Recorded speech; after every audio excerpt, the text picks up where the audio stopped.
San Javier se suma a la hora del planeta. Atención vecinos de San Javier, este 22 de marzo de las 8:30 a las 9:30 apagaremos las luces para unirnos a la hora del planeta, un movimiento global a favor de nuestro medio ambiente. Te esperamos en el atrio de nuestra iglesia. ¿Por qué participar? Apagar las luces durante una hora es un gesto simbólico, pero poderoso, lo cual nos ayuda a recordar por qué debemos cuidar nuestro hogar.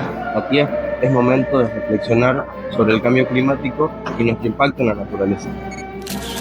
¿Cómo sumarte?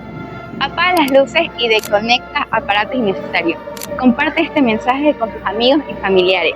Vive la experiencia con una velada especial. Disfruta la noche bajo las estrellas, con música acústica, velas o simplemente en calma.